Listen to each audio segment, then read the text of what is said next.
विच ओभर जी सूरतहाल तेज़ीअ सां मटिजी रही आहे, जिते अमरीका, ईरान, चीन ऐं रूस जा बयान आलमी ध्यान जो मर्कज़ बणियल आहिनि। अमरीकी नायब सदर JD वेंस दावा कई आहे त अमरीका ऐं ईरान विच में ॻाल्हियुनि में काफ़ी अॻुभराई थी आहे ऐं ॿिन्ही धुरनि में मुआहिदे जी ख़्वाहिश मौजूदु आहे। हुन चयो त वाशिंगटन जो बुनियादी मक़सदु इहो यक़ीनी बणाइणु आहे त ईरान कॾहिं बि एटमी हथियार हासिल न करे सघे।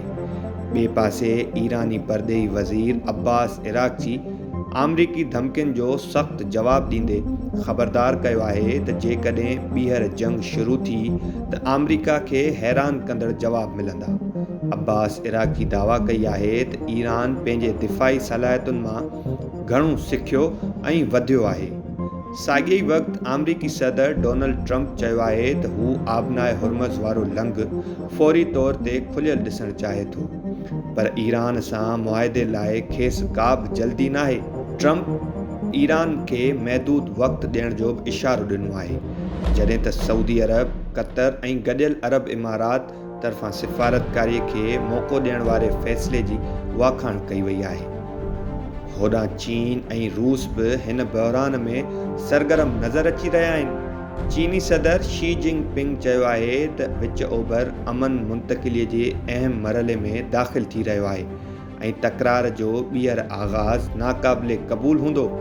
हुन रूस सां गॾु आलमी इंसाफ़ ऐं धमकियुनि जी मुख़ालिफ़त ते ज़ोर ॾिनो। रूसी सदर व्लादिमीर पुतिन बि चीन सां वेझनि लाॻापनि ते ज़ोर ॾींदे चयो त ॿई मुल्क आलमी इस्तेहकाम ऐं आज़ाद पॉलिसियुनि लाइ गॾिजी कमु जारी रखंदा।